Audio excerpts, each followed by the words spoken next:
Hi, Riley. Thank you for coming in today. What brings you here today?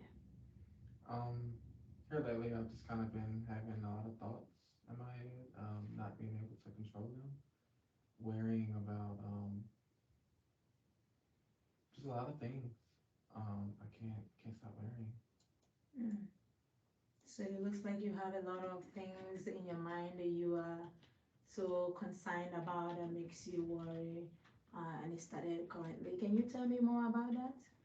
Yeah, my wife recently left me, um, and my mother passed away as well, and so these things are just kind of hard to not think about, and it's kind of affecting my mood more than I would like. Mm. I'm sorry to hear that, Thank your you. wife left you and your mother um, passed away, and that's two tragic events happening to just one you, at the same time. And I'm sorry, that happened. If I were in your position, I think I would feel the same way you're feeling. But I'm glad you make a decision to come here to see counseling so we can together work on it and see how we can be able to help you with those thoughts. But I have to ask you some questions so I can get clarity and know what kind of, um, help or directions we can give you and see Okay. how we can proceed. Are you okay with that? Yeah. All right. So, what kind of things brings you that worry? The things that brings you worry. Can you Just explain how it happened? my concerns the future. I just kind of get worried about not being able to control it or not knowing what will happen. Mm, Um, just those unforeseen yeah. moments. So kind of like the fear of unknown. Hmm. Okay. Okay. Um, and what kind of things, like how does that fear of unknown kind of affect you? I haven't ate um, efficient meals Mm, within the last few days. It just makes me kind of lazy, drowsy, not motivated to do much. let's see.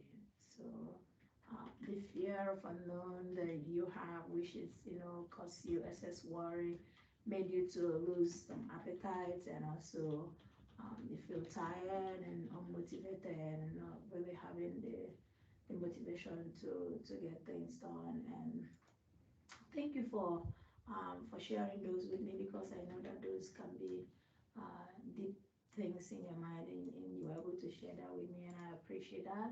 And I'm gonna go ahead and do some assessment here and ask you some questions. So it's gonna be like from 0 to 3, and 0 means not at all.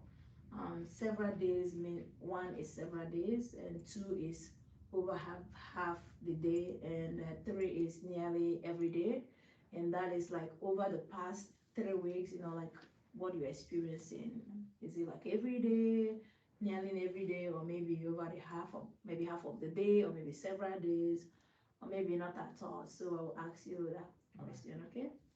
Um, Feeling anxious or nervous or being on the edge, how often does that happen? Probably a two. Nearly every day or several days or half of the day? Nearly every day, Mm-hmm. okay. Not being able to stop or control the worry. Three. Okay. Worrying too much about different things. Three. Trouble relaxing. Two. Being so restless that it's so hard to still. Mm. Two. Becoming easily annoyed or irritable. Three. Mm. Feeling afraid as if someone awful as if something awful might happen. Three. Okay. So on these, you rated out of these 7 things, you have 3 on 1, 2, 3, 4, 5, and you have 2 on, which means like nearly every day you experience this in the last 30 days, and almost like a half of the day you experience this, which means it's like every day you have these thoughts and you have this concern and worry, you're not able to kind of relax and you worry about the uncertainty of, what is next in the future. And so we're gonna be using this, it's called a Kama Life program. So we have a part of it that is called a Kama Life self skill worksheet.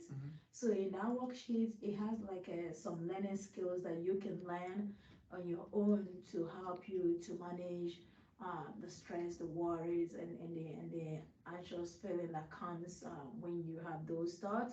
So does that seem like something that you Yeah. want to try? Okay. Yeah. So I have to explain to you a little about this Kama Life self-help. It's really great. It has like 10 different modules on it. Module one is becoming aware of your worry. It will help you to become aware of your worry and your thoughts. Module two is learn how to relax, and module three is use the calming thoughts to manage, worry or stress. Module four is changing your behavior to manage depression.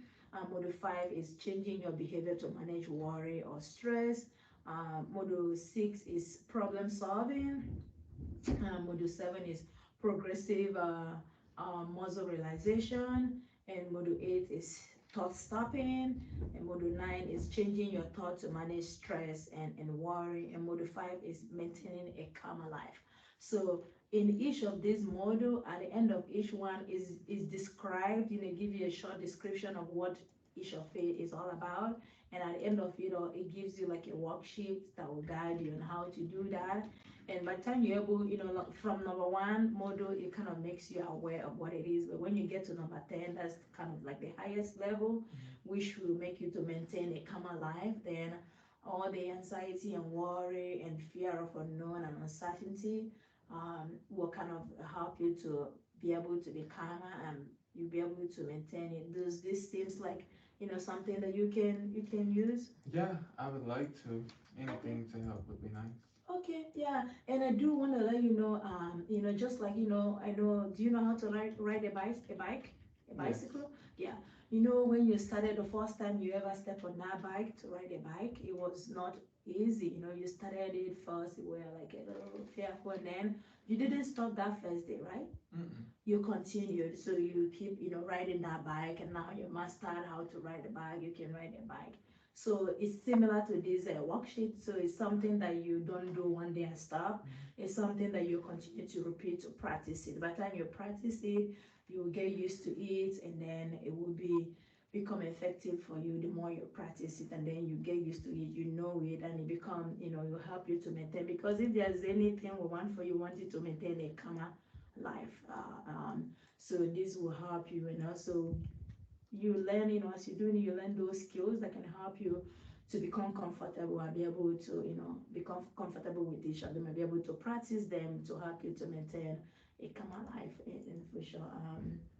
Does that sounds like something you want to still consider to do? Yes. Okay, so I'm gonna go ahead and get the manual here, and I'm gonna give it to you, and I'll follow up with you in a few weeks time, and I'll schedule an appointment to call you and find out how you're doing and how it's working with you, and if you have any question, you're free to ask. But once again, I want to give you this and say thank you so much for coming today, and I hope your visit today was helpful. Thank you. Thank you so much.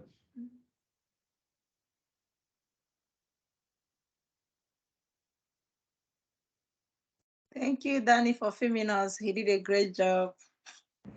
Absolutely. Anytime y'all need me, just let me know.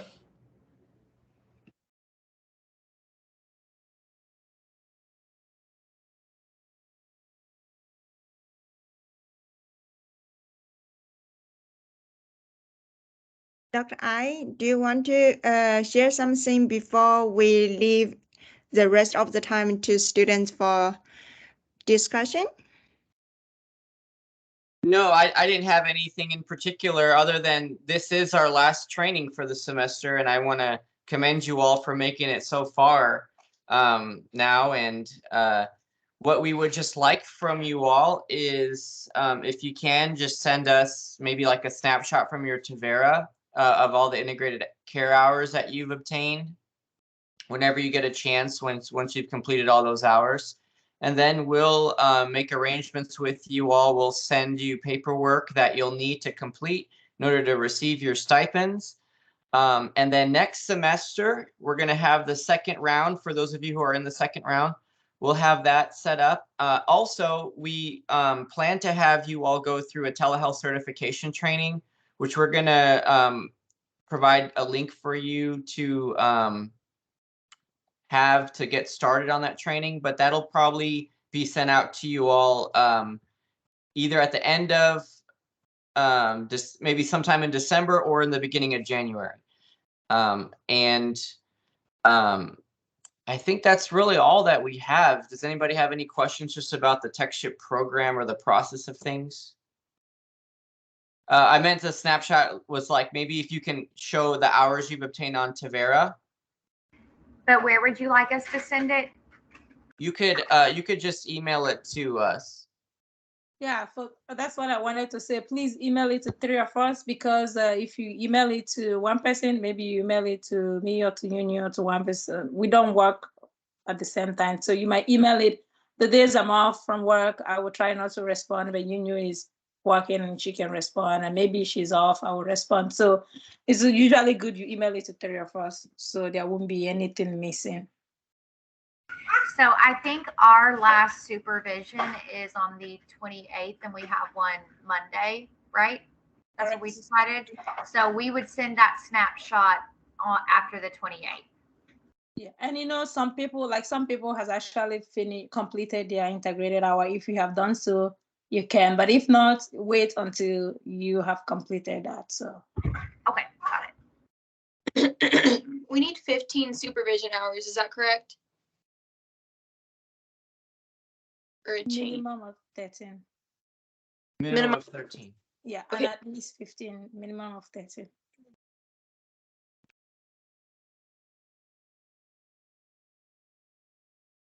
Any other questions? We said a minimum of 13 supervision hours, minimum of 13. Dr. I, so I've got about just a couple more integrated direct hours I need, and then just a few more indirect. And so I'll have those met in the next couple weeks. Do you want me to just send you the snapshot then? Yeah, that'll be fine. And then as soon as we get them, we can send you the paperwork you need. Yes, sir. Thank you. Yeah, send it when it's completed. And I understand some of you are having challenges with not everyone with your integrated hours. You can just email us directly regarding your challenge so we can talk about it. So I understand that everyone is not able to meet the standard, but if you're having challenge or concern, just reach out, just let us know. There's a way we can do it. So, but email it when it's complete, and at the end of the semester you notice that it's not complete, please still reach out. Just don't just keep quiet, and don't just feel like because it's not complete then you won't reach out. Just reach out, please.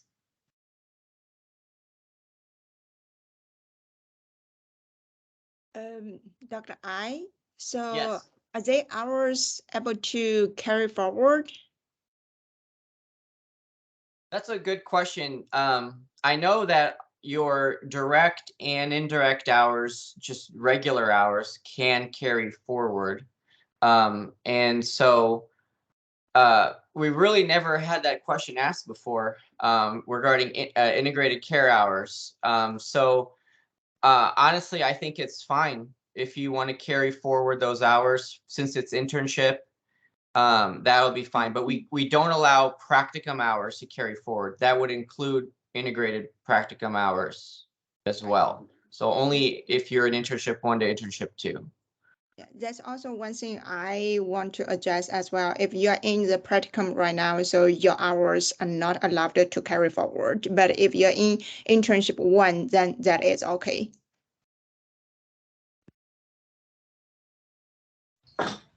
Dr. I had a question. I'm obviously not a student anymore, merely here just for CE hours. But y'all are providing something we didn't have a chance to in school with the telehealth. Even if I have to pay for it, is that something you can forward information wise to participate with? Sure. Yeah, we'd be happy to forward any information you'd like on telehealth certification. Just send me an email reminder and I'd be happy to prepare that for you. Okay, thank you. You're welcome.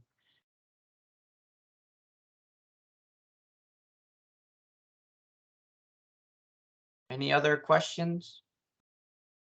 Okay, so what did y'all think of the video? What thoughts, reflections? I thought it was really good. I really liked the metaphor that was used of the riding the bike and kind of equating that to like learning the coping skills and applying that. I thought that was really nice.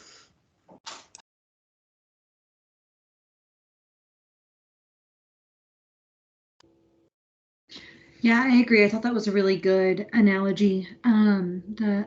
Because it is something that does take practice. And so I think that was a great way of explaining it. And I also really liked the pretty simple, straightforward explanation of what the treatment would look like because it is modularized. It's nice to have it broken down like that and to explain to them, you know, we have these different topics that we'll cover because it helps give that direction to their treatment and so that they know kind of what they have to look forward to, I guess, and what they'll be working on. So yeah, I agree. At least it sets like straightforward expectations. Mm-hmm. Thank you. Yeah. I was just going to add too that a lot of times these small things we do make a big difference. So you notice how Ada was providing resources and handouts to the client. That's very helpful for the client to take information back with them so that they can reflect and process on this later. Also, she was reading the questions to the client. It was checking for understanding. And many times if we were to just give a client something to fill out, you know, like an assessment, they may not know how to answer a question. They may not know what a question might mean being asked of them. And so they may be embarrassed to share that. So it's good that we read questions to them whenever we give assessments like that.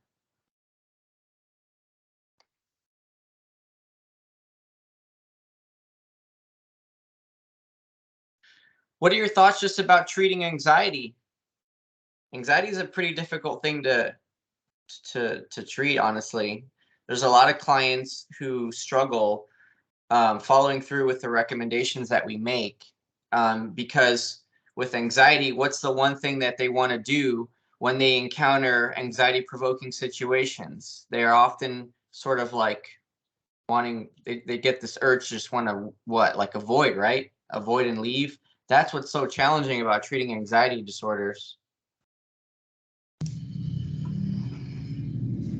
Yeah, and I would say like it requires like a lot of patience on the side of the practitioner and really kind of checking in with yourself because like to us it may seem like the most simple like application, but to them it's really not, and it's really difficult. And so we may you know, provide them homework or have like a really great session and then you know, anticipate that the next meeting is going to be like progress, but it may not result in that. So it's just kind of like meeting them where they're at that time. Mm-hmm.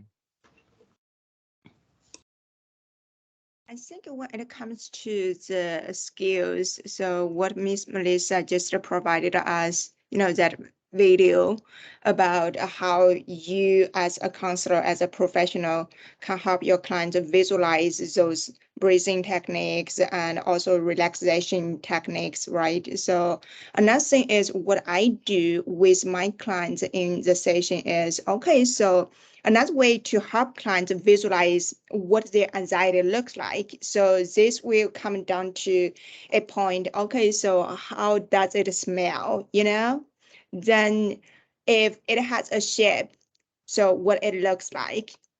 Then if it has a smell, then what it smells like. You know, just to use that 5 sensation to help your client visualize, okay, so, you know, have an idea. If they don't think about it, then it's a good time to think about it. And sometimes it works really well. So my clients, they, you know, give me all different answers like, oh, it looks like a rope, or it looks like a ship. So I was like, yeah, that's so vivid, so when it looks like a rope, then when the anxiety comes, what that feels, right? When it looks like the ship on the sea, then when anxiety comes, what it feels like. So the clients, they can just provide you with more information so you would know, okay, so where you can go with it.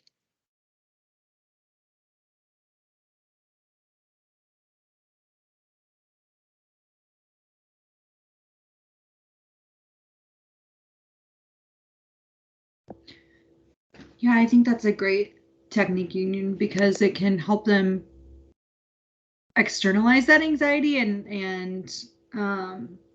instead of personalizing it and kind of internalizing it, which then can add to the spiral of anxiety, allows them to picture it as something else, and kind of gain a sense of external control over it, I guess. That's a very good point, Riley, because I do think, sometimes it helps clients realize, okay, so how to depersonalize certain symptoms or disorders.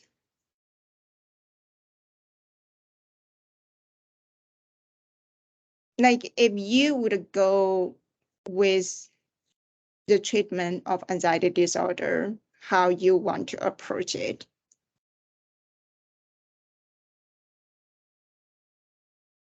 Or what kind of challenges you foresee when approaching treating anxiety disorder?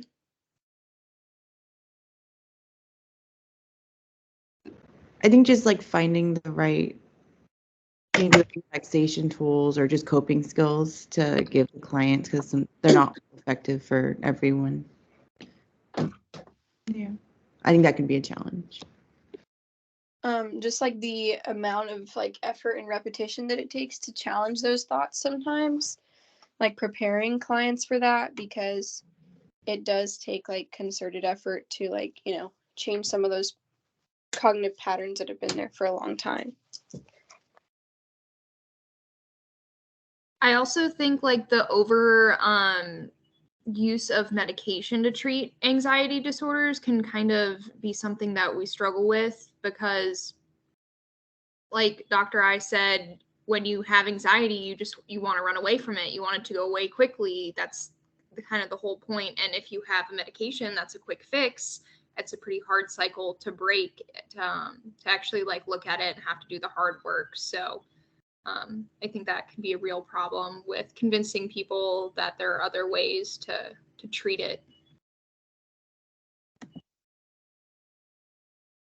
Yes, I was going to just follow up with that. Thank you, Elise, because you see that a lot too with co-occurring disorders, like with substance use, especially clients that have experienced like trauma and they have all these intrusive thoughts and they don't know how to escape from that. They'll oftentimes like, emotionally avoid those trauma reminders because they don't know how else to cope, and they'll use illicit drugs. I have a lot of clients who abuse benzodiazepines and Xanax, because that's sort of like a quick fix to kind of like emotionally avoid like the trauma reminders or any anxiety that they feel during anxiety provoking situations. And then they get into this dependency on that. And so that can happen not just with illicit drugs, but prescription drugs as well. I think in the panel discussion, we also like touched that, okay, how grounding techniques can help clients in those anxiety provoking situations, because it could be very helpful for clients, right? Because they could get panic in that kind of situation and they don't know how to do with it. Then if they have something in their mind to know, okay, so these skills can help me just ground at that moment. I had a client tell me yesterday that he was sitting in class and he got this overwhelming feeling of anxiety, like a sense of panic came over him, and he didn't know how to handle it. And I noticed with a lot of clients where like you can train them and you can help them be prepared to deal with anxiety provoking situations, But then there are some situations where they don't expect anxiety to kind of come, and then they're unprepared because we didn't like prepare them before that, you know? And so that's what's hard for clients is sometimes they need like to have specific plans for specific situations.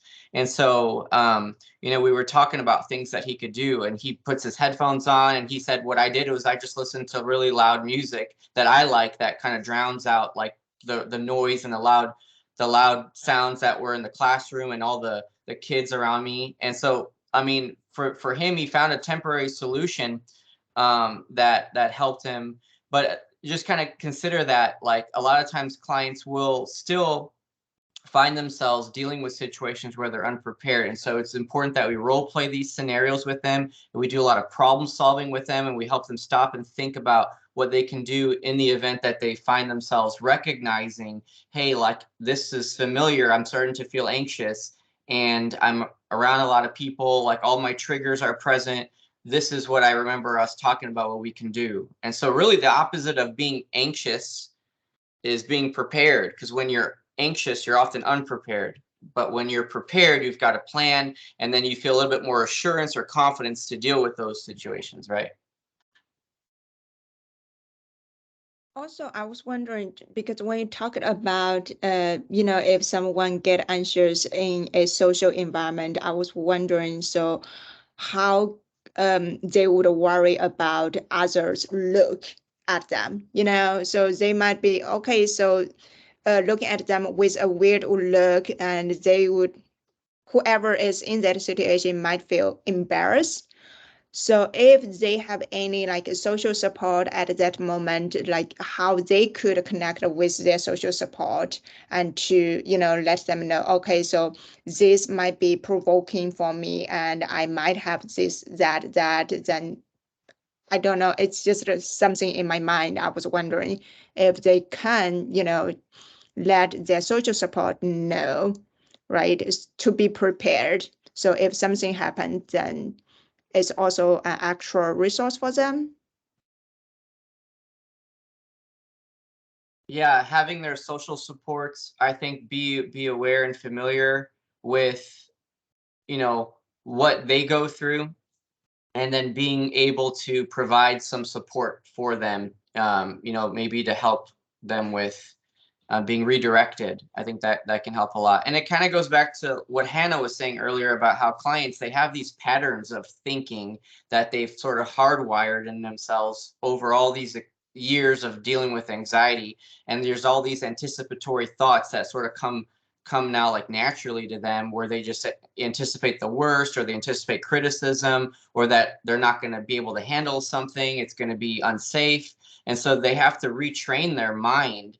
And so much of what we do in counseling is helping a client kind of guard their mind and retrain their mind. And we do a lot of like coaching, reframing, role playing, you know, and I think it just takes practice. And the client has had a lot of practice thinking in ways that sort of perpetuate anxiety. And so we have to help the client practice how to retrain themselves for that. It's kind of like when you play basketball, right? If you practice a jump shot with bad form, you're going to get very good at shooting that jump shot with bad form, you know? And so that's from all the years of practice. But if you retrain yourself to shoot a jump shot with good form, then it's going to come naturally to you after a while, once you get the ball past you, right? It's kind of like the way we deal with anxiety. If we sort of train ourselves and practice how we deal with some of these situations, it'll come easier when we really have to face them.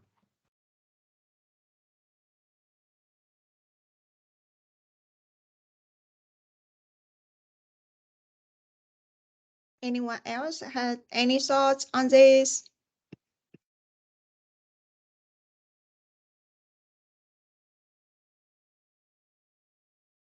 Then if we come back to the training content, okay, because what Miss Melissa mainly worked with the old adults.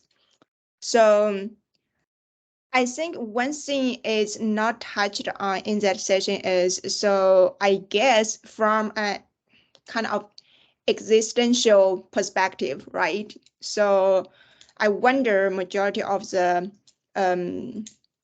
elderly, so they would worry about death because it's an inevitable topic, right? So sometimes the aging might be not the problem, it's what comes after aging.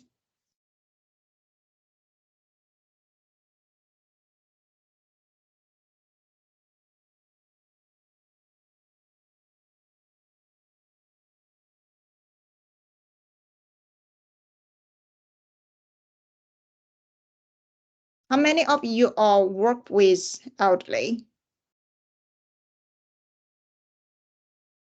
No. How many of you? I'm sorry? Work with what? I'm sorry. Old adults. And Tristan also worked with Then, so have you found any particular worry from that population?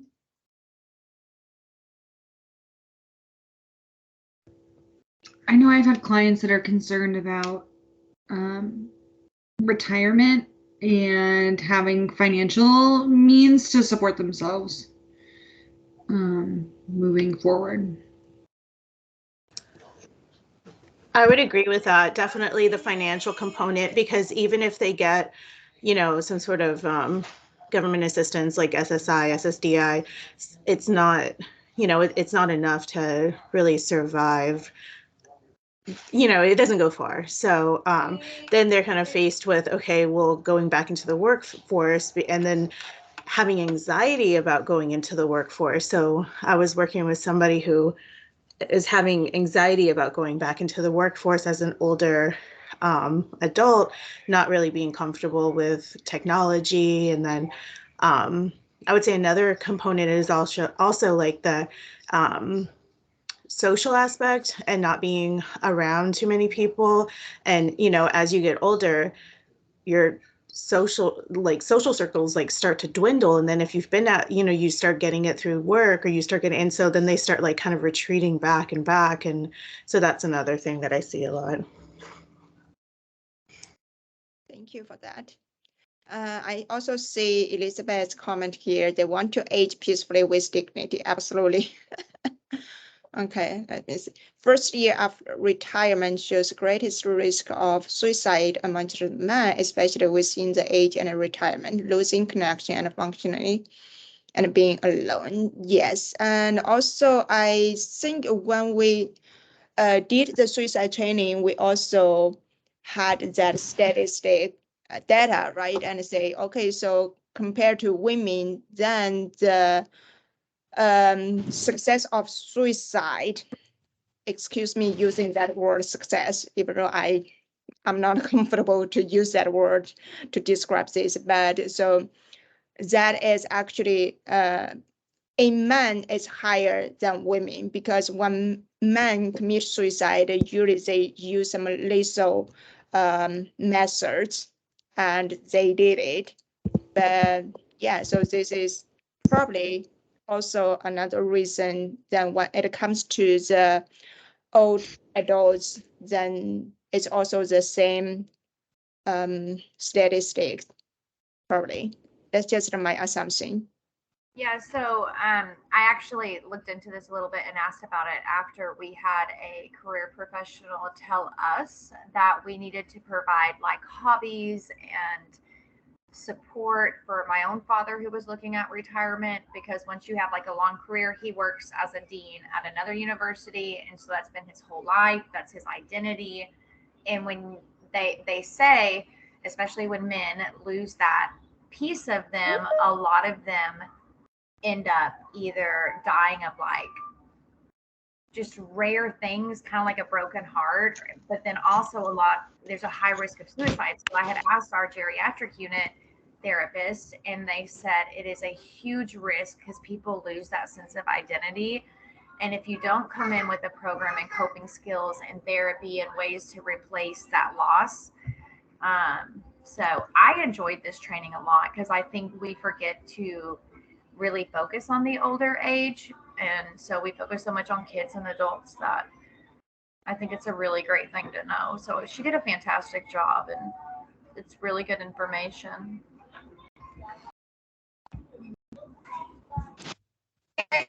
it's Hannah. I have to go to my practicum site because I'm the only one. I have to go do a group. So sorry. Bye, everybody. No problem. Thank you, Hannah.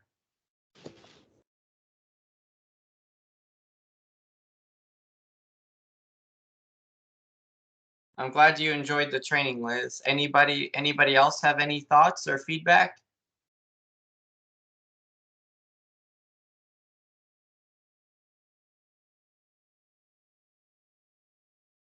Ada and Yun, anything else you wanted to explore? No, at this moment, yeah. So I think that's everything from my end. Yeah.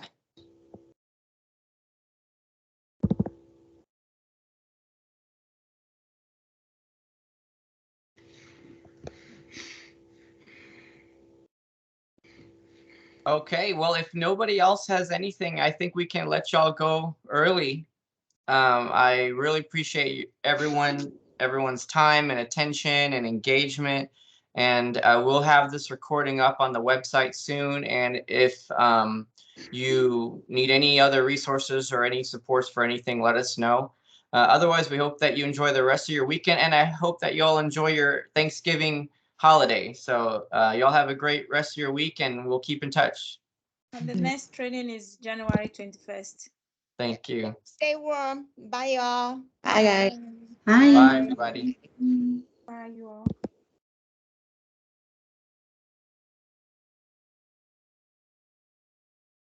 Okay. So I'm gonna leave. Then I will see you tomorrow.